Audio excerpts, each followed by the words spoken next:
बाबूजी के मार के भाषा भोजपुरी, बाबूजी के मार के भाषा भोजपुरी, माई के दुलार के भाषा भोजपुरी, संहतिया यार के भाषा भोजपुरी, आ मलिकाइन से प्यार के भाषा भोजपुरी। रग रग में हमरा समाइल भोजपुरी, रग रग में हमरा समाइल भोजपुरी, फेरू संविधान में ना आइल भोजपुरी। शादी ब्याहे के भात भोजपुरी, शादी ब्याहे के भात भोजपुरी, 26 करोड़ लोगवा से नात भोजपुरी, या बरिसों से सहेजल उथात भोजपुरी, बरिसों से सहेजल हमार थात भोजपुरी, या सरकारम से सहेजवन घात भोजपुरी।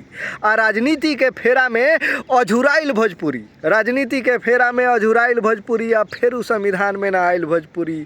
मानल जाला एगो अपन रीत भोजपुरी, मानल जाला एगो अपन रीत भोजपुरी, दुश्मनों से दुश्मन कहे मीत भोजपुरी। आ क्षणे भर में हो जाओ ऐसन प्रीत भोजपुरी, क्षणे भर में हो जाओ ऐसन प्रीत भोजपुरी, या अश्लीलता में धसन ऐसन गीत भोजपुरी।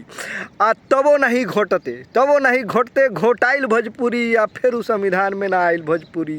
अनदेखी के भइल शिकार भोजपुरी, अनदेखी के भइल शिकार भोजपुरी, बोलले बिना भइल बेमार भोजपुरी। आ घर ही में रोए हमार भोजपुरी, घर ही में रोए हमार भोजपुरी, आ बुझेला लोगवा गंवार भोजपुरी।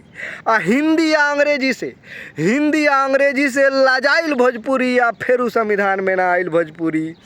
अपने लोग से मांगत आवे भीख भोजपुरी, अपने लोग से मांगत आवे भीख भोजपुरी, बबुआ हमार अब सीख भोजपुरी। आ तनिको ना बुझाई तीख भोजपुरी, तनिको नहीं बुझाई तीख भोजपुरी, या कुछू ना बुझाओ तो लिख भोजपुरी। आ अस्तित्व खातिर अपना, अस्तित्व खातिर अपना चिलाइल भोजपुरी, या फेरू संविधान में ना आइल भोजपुरी, फेरू संविधान में ना आइल भोजपुरी। नमस्कार जी, नमस्कार। हमार नाम बा समजमील, दुबई से बोलो तनी। स्वागत बा, अभिनंदन बा रुआ सबके। जे लोग भी भोजपुरी खातिर आज तनी मुनी आवाज़ नहीं खे उठावत, तनी ऐसा अपन डेग नहीं खे आगे बढ़ावत, मान के चली कि एक दिन अपनी मातृभाषा इतिहास बन जाई। तो कम से कम आज रउआ उठी, आज रउआ खड़ा हो जाई अपना मातृभाषा खातिर। ये हमनी के माई भाषा ह, एकरा के बोले में, एकरा बारे में बात करे में, आ एकरा खातिर सरकार से दूगो सवाल पूछे में, सरकार के सुझावन बात रखे में लाज के कोनो बात नहीं खे। आ सबसे पहले सारा चीज़ के जिक्र कविता में हो गईला, तो अभी हमरा नहीं लगत कि हमरा अलग से कुछ रुआ के बतावे के पड़ी। तो सावधान हो जाई, मातृभाषा खातिर तनिए से कुछ कदम उठाई। आ जे लोग भी ऐसा कदम उठावता, जैसे कि हमार संतोष पटेल भैया भोजपुरी जन जागरण अभियान के आजे एगो सम्मेलन, एगो जौन बाकी जुटान हो रहा बा भोजपुरिया लोगन के जंतर मंतर पर।